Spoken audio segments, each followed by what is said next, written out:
Well, as you saw, there was no audio there, but we'll have more on those stories that are breaking on Fox 10 News coming up later at 4 and 5 o'clock. Let's go ahead and talk about your forecast, because this is going to be a big thing to talk about. And that's because we're tracking some of those showers and those storms out there. Things are especially active for our inland areas. Not quite seeing some of this taking place towards Mobile, Baldwin counties and the Florida Panhandle, but just wait. More of this activity is expected later on in late afternoon and this evening. But let's go ahead and take a look at what I'm tracking out there across the Gulf Coast, and really starting to see some of those showers, those storms beginning to fire off. Again, it's all dependent upon your location, but just really within about the past 30 minutes, seeing more of that activity beginning to fire off towards our Mississippi counties. Now even northern Mobile, Baldwin counties getting in on the action. So things are looking a little bit better closer towards Washington and Clark counties. A lot of this beginning to push out of here. Chrysler closer towards Frisco City. Some of the heavy downpours, that frequent lightning. It's also beginning to look less impressive. That was quite the storm cell not too long ago.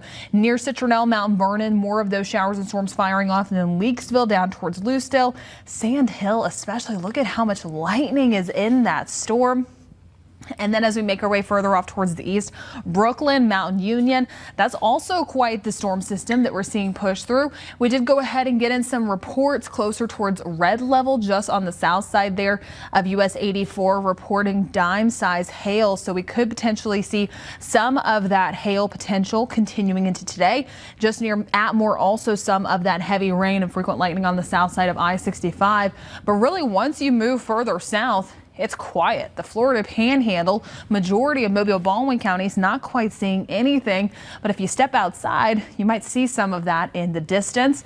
But as we do take a look over the past 24 hours, one main concern as we do continue further along into the rest of this afternoon and this evening is the flooding potential, especially areas closer towards Monroe, Conecuh, Escambia, and also the Florida Panhandle layer. So it's really going to be, if you're on the east side of Mobile Bay and you're seeing your area closer towards that orange, that yellow, and that red coloration, that's going to be the main concern heading into tonight. Is if some of these storms that continue to train, they stall out just a little bit, leading to some of those higher rain rates. Just checking in on what some of those numbers are over the past 24 hours. Portions of Monroe County 6.5 inches, portions of Escambia counties and also Conecuh counties picking up near 7-8 inches. And then look at that, northern Santa Rosa County 9 to almost 10 inches of rainfall. That's closer towards Jay, Florida, where there even were some water rescues yesterday just because of some of those vehicles that were stalling out within some of that heavy flood water. So please make sure that you are being careful. SPC Storm Prediction Center does have our area highlighted at 2 out of 5 risk zone for this afternoon and this evening. More strong to severe storms will be possible.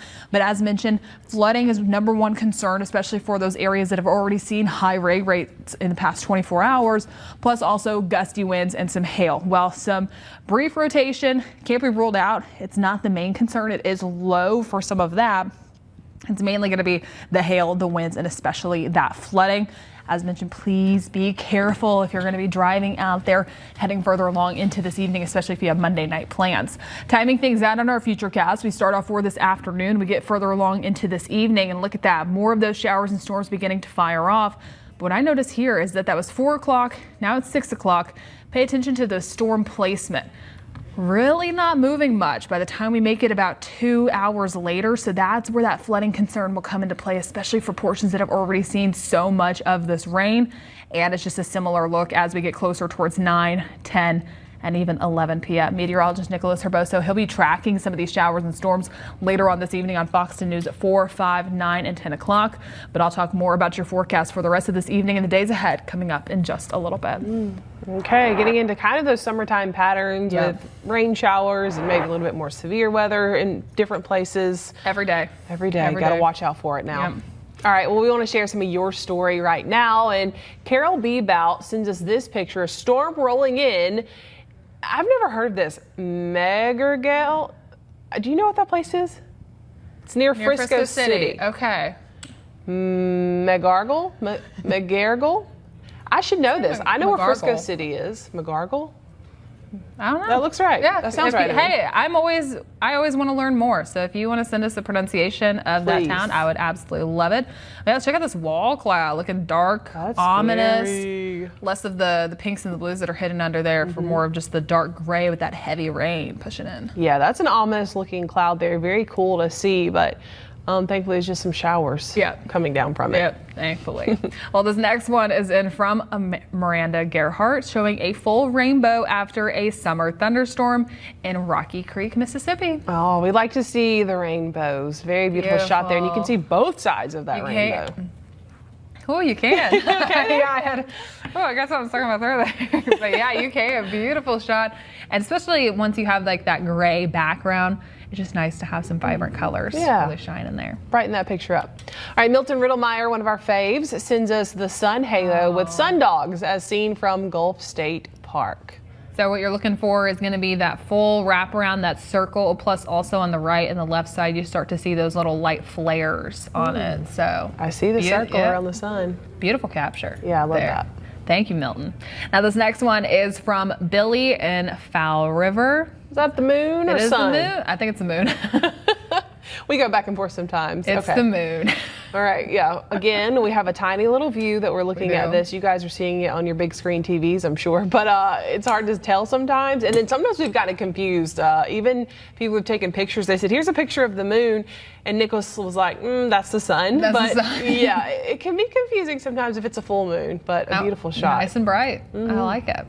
Well, also this next one is going to be from Annette Kite, saying Bentley says it's too hot outside today. Bentley, I'm with you, and it's only the beginning of June, but Baker and I went for a walk yesterday, and Baker's like new to walking, kind of. He's been walking for a couple of months on his own independently, and yesterday we went for a walk. He sat down and was like, I'm done with this. Oh. So I had to pick him up and carry him back to the house. I'm like, boy, he just gave up. It was so hot yesterday and muggy. Yep. I was gonna say, I've had not quite the same, but a dog do that once before. My childhood dog, Bailey, we made it to the total opposite side of the neighborhood, and then she just laid down in the bushes. I was like, okay, Bailey, let's go. Nope. Ooh. Like, it was dragging her, and she's a 40-pound golden retriever mix, so I had to carry her back home. I was like, gosh, I've never had that happen before, but I get it. And Bentley was rocking those sunglasses too. Oh yeah, we love that. It's hot and sunny and all the things. So stay safe, stay dry, stay cool, whatever the case may be with this weather, just stay that. Some good tips and advice there. Here we go. All right, we'll be right back with more here on Fox 10 Live, including stories that are happening across the nation. So stay tuned for that. We'll be right back. Committed to you. This is Fox 10 Live. Hey there and welcome back in. Burial secrets of the ancient Eastern Roman Empire emerge amid a war-ravaged Syrian area thanks to an accidental find. Yeah, so archaeologists believe that they've uncovered a 4th century AD Byzantine tomb complex. It was unearthed when a contractor was digging where a house destroyed in Syria's civil war had stood. Stone openings were found that indicated the ancient graves. The site has 2 burial chambers, each with 6 stone tombs. Now, the sign of a Byzantine-era cross is carved into the top of one stone column. Other findings to mark the era include pottery and glass pieces. Archaeologists hope that the government will preserve the ruins so that foreign tourists will return to see them and help the economy. What a view right there. Yeah, very, very cool find. And just how old it is, 1,500 years. Very, like they said, I do hope they preserve it and so that people can visit once things kind of settle down a little bit, but very cool. A 20-foot pencil has stood tall in one Minneapolis community for several years now, and on Saturday, hundreds of people gathered for what's known as a sharpening celebration. So this annual event began back in 2022 after a windstorm knocked down a 100-plus-year-old oak tree in a neighbor's yard. Rather than remove the tree, the homeowners, John and Amy Higgins, decided to hire a sculptor to transform the trunk into a massive wooden pencil. This is so cool. It is, and since then the community has held a sharpening ceremony to remove about a foot of the pencil. This year's event also featured a special tribute to Prince, marking what would have been the Minneapolis music legend's 67th birthday. So many questions. So is the tree still growing? Like when you sharpen it, does it cut down the tree and eventually there'll be no tree left, or what? I don't know. My assumption would be no, is that it's not growing, but that it would run out in a couple of years, especially if they're cutting off a foot each time. Right. Huh. Cute though. I Really like cool. the celebration. Very unique. Very for unique. Sure. Maybe it's just symbolic. Maybe they don't Yeah. actually. That's what it looks like. Okay. All right. Chipotle is releasing a new dip for the first time in 5 years. So starting on June 17th, the burrito chain is permanently adding adobo ranch to its menu. Ooh, I love a good ranch. The dip is a variation of the classic ranch dressing. It is seasoned with adobo pepper, sour cream, and other herbs and spices. The announcement marks the company's first new dip release since 2020 when it rolled out a reformulated queso. That rollout immediately boosted sales, and the company is likely hoping for the same success as it deals with a slowdown in consumer spending. Would you try it? I would definitely try that. I don't go to Chipotle a whole lot. Do you like Chipotle? I love it. It's somewhat near the station, so I'll go there on some evenings whenever I'm working. My one complaint, though, is that this is not like a sour cream, how you can just add it on for free. You have to pay extra.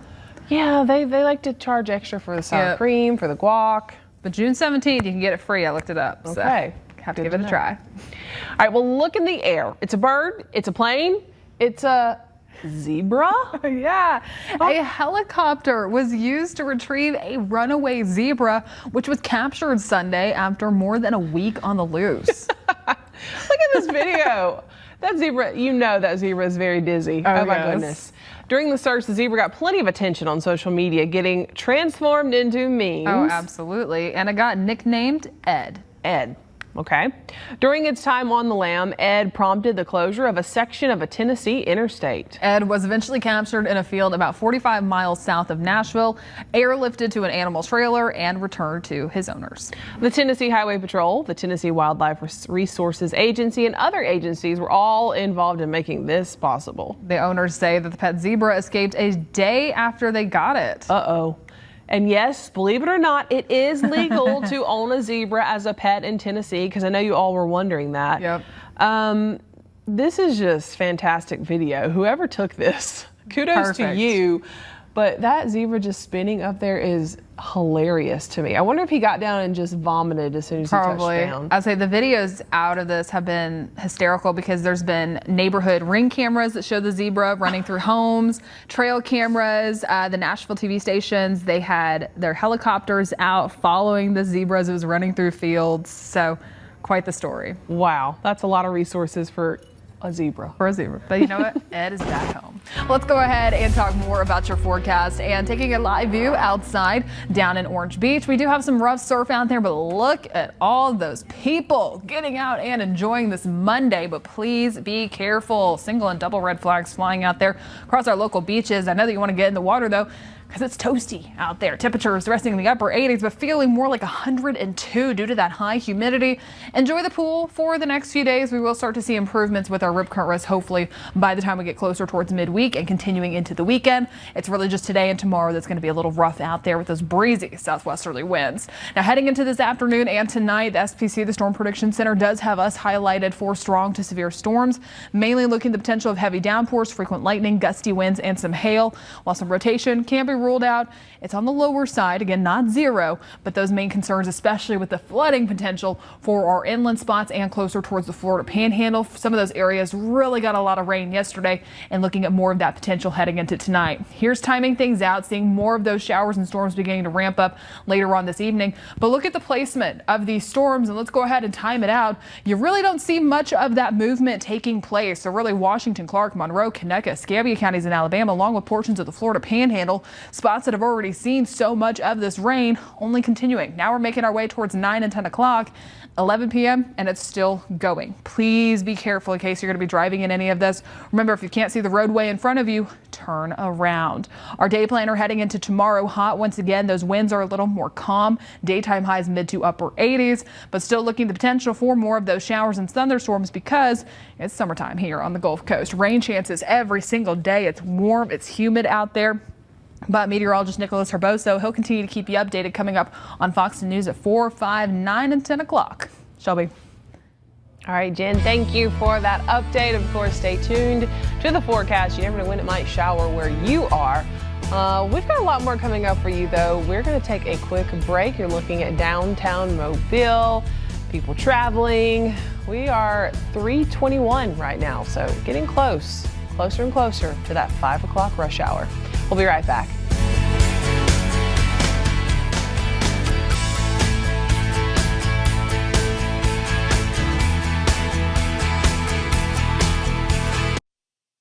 Welcome back in. We've got a look at some of the top stories in the world of entertainment. Here's Douglas Hyde with today's Hollywood Minute. There are 23 kids who are stranded. Is there anybody in the area that can pick them up? Matthew McConaughey is a school bus driver trying to get kids to safety in the upcoming rescue drama, The Lost Bus.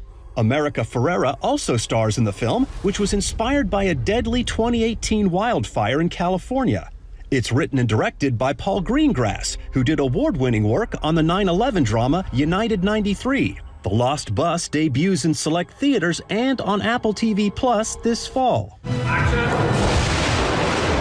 Fans of Rami Malek and The Amateur can take a deep dive into the box office hit this week. The spy thriller hits digital streaming platforms Tuesday with deleted scenes and a behind-the-scenes look at the making of the film. The Amateur will also be released on Blu-ray and 4K UHD on July 8th. Morgan Wallen's new album may be called I'm the Problem, but he's definitely not a problem with music fans. The country star's latest effort has now topped the Billboard 200 album chart for the third straight week. Also charting in the top 5 is Miley Cyrus, whose Something Beautiful debuted at number 4. In Hollywood, I'm Douglas Hyde. Morgan Wallen's album is really good. I've been enjoying that one. Yeah, the whole family listens to it. When we'd go to and from Birmingham for Baker's hospital visits, we'd always play Morgan Wallen. I don't know what it was, but he just would like calm down. So like we continue that tradition anytime we're in the car. I would say that Layson's favorite artist is Morgan Wallen and Chappell Roan. Oh. So those two. So that's what we listen to on repeat all the time. I love Pink Pony Club. That's her favorite. Which one is it? Club. There's one in I got There's one in Gulf here. Shores and then the song title. I get confused. All right, a piece from the iconic 1986 film Ferris Bueller's Day Off could soon be yours. Have you seen this movie? Yes, I love have. The signature sweater vest worn by Matthew Broderick in the film has hit the auction block. I recognize that. Yep. Yeah. Broderick starred as Ferris Bueller, who played hooky with his girlfriend and best friend. The three went on to have a fun-filled day in Chicago. Yeah, Sotheby's estimates the vest could fetch between $300,000 and $600,000. The auction runs through June 24th. I think the one quote that I really remember is Bueller. If no one's responding, that's the one I know. How many teachers still do that to this day? Probably, I would say a few, but I don't know anymore. No, now this new generation might not get it. That is true. But I know I had some teachers when I was in high school that would do that. Bueller, anybody listening to me? Yep. So it's a funny little joke, but a great movie. And I thought it was really cool that the girl in that movie's name was Sloane. And I thought that was the coolest name ever. And then I ended up going to high school with a girl named Sloane. Oh, so cool. A unique name though. Full circle. Definitely. All right, we will see you tomorrow. It is Tasty Tuesday, so stay tuned tomorrow to see what we've got for you. Bye, y'all.